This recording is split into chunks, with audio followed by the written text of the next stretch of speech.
وەرزی زستانە و پلەکانی گەرما زۆر دابەزیون. ماوەی چەند ڕۆژێکە شەپۆڵێکی بەفر و ڕەشەبایەکی بەهێز سنوورەکەی گرتوتەوە.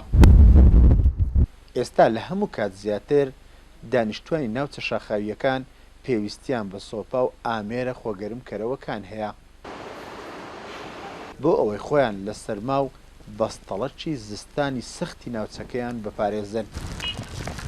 حکوومەتیش تەنها بڕی 200 لتر نەوتی سپی داوە بە هاوڵاتیان لە کاتێکدا و بڕەنەوتە بەشی 2 هەفتەی سەرما و سۆڵەی ئەو ناوچەیە دەکات.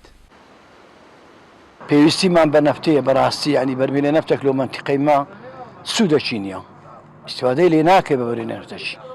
خەڵکی فەقیرە یعنی داوا لە حکوومەتێکم بەرمێنە نەفتەشی لەو خەڵکی بنێری زۆر شتێکی باشە بە خەڵک تووشی داربڕ نیشتووە نەبی.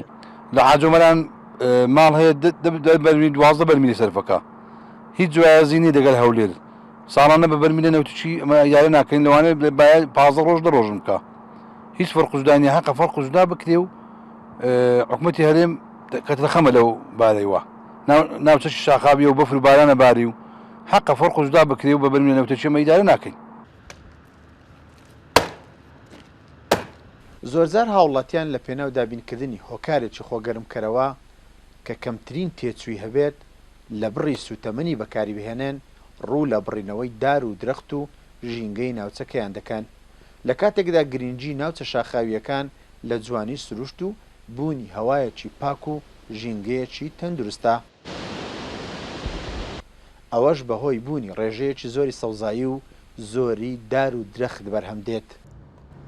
زستان و سەرمەسۆڵی باڵەکاتی زۆر سەختە بۆیە ڕەنگە دابشکردن 1 بەرمیل نەوت ئەمیش هاوڕامە لەگە زۆر خەڵک کە لەوانەیە تەواو نەبیت لە بۆ دستانێکی دوور و دێژی سارد و سڕی وەکو شوێنێکی وەکو چۆمان. ئەمە داواکاریمان هەبوو لە دەستگاکانی سەروتریش کە فەرقێک بکرێتن بە ناوچەی لە شوێنێکی وەکو چۆمان لەگە دەور و پشتەکە یاخو سەروت خواروتر سکۆل لەبەر ئەوەی ئەوە سلبیاتەکە کەوتە سەر ژینگە خەڵک پەنا دەبە لە بۆ داربڕین. باڵەکایەتی ئەو ناوچەیەی ساڵانە بە ڕێژەیەکی زۆر بەفر و بارانی لێدەبارێت. تەنانەت لە هەندێک شوێنی سنوورەکە تا تەواوبوونی وەرزی هاوین و هاتنەوەی وەرزێکی نوێی زستان بەفر هەر دەمێنێتەوە بۆیە هەمیشە پلەکانی گەرما بەڕاددەی مامناوەند زیاتر نابێت.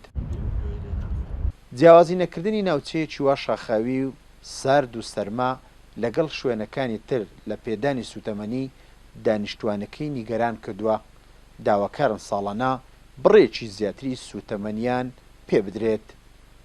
ئیسماعیل عوسمان، کورسات نیوز، باڵەکە.